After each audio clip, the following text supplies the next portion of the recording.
महाराष्ट्रातल्या आषाढ महिन्याच्या शेवटच्या दिवशी श्रावणाच्या स्वागतासाठी घरातील दिव्यांचे पूजन करण्याची परंपरा आहे.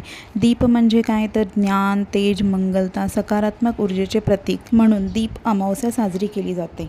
दीप अमावस्येच्या दिवशी लहान मुलांना कणकेच्या दिव्याने ओवाळण्याची परंपरा आहे.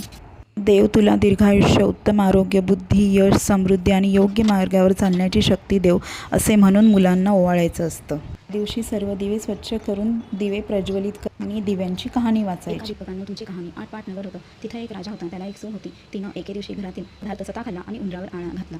आपल्यावरचा प्रमाण आळा. इकडे उंबराने विचार केला, आपल्यावर उगाच आळ आहे, तेव्हा आपण तिचा सूड घ्यावा, असा सर्वांनी विचार केला. त्यांनी रात्री हिची टोळी पाहुण्यांच्या अंतरुणात नेऊन टाकली. दुसऱ्या दिवशी हिची फजिती झाली. सासू सासऱ्यांनी निंदा केली, घरातून तिला हकलून दिले. हिचा रोजचा नेम असे, रोज दिवे घासावे, तेलवत करावी, ते स्वतः लावावे, खडी साखरेने त्यांच्या ज्योती साराव्या.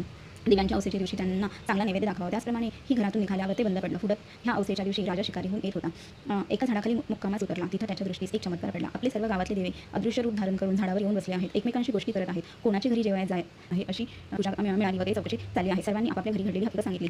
त्यांच्या मागून राजाच्या घरचा दिवा सांगू लागला, बाबांनो काय सांगू, यंदा माझ्यासारखा हातभागी कोणी नाही. मी दरवर्षी सर्व दिव्यांत मुख्य असायचा. माझा थाटमाट जास्ती व्हायचा. त्याला यंदा अशा विपत्तीत दिवस काढावे लागत आहेत. इतकं म्हटल्यावर त्याला सर्व दीपकांनी विचारले, असे होण्याचे कारण काय? मग तो सांगू लागला, बाबांनो काय सांगू, मी या गावच्या राजाचा घरचा दिवा. त्याची एक सून होती. तिने एके दिवशी घरातला पदार्थ स्वतः खाल्ला आणि उंबरावर आळ घातला. आपल्यावरचा प्रमाण टाळावा.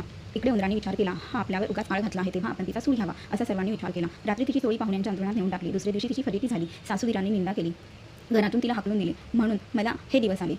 ती तर दरवर्षी माझी मनोभावे पूजा करीत असे. जिथं असेल तिथे खुशाल असो, असं म्हणून तिला आशीर्वाद दिला. घडलेला प्रकार राजानं श्रवण केला. आपल्या सुनेचा अपराध नाही अशी त्याची खात्री झाली. घरी आला. कोणी प्रत्यक्ष पाहिले आहे का म्हणून चौकशी केली.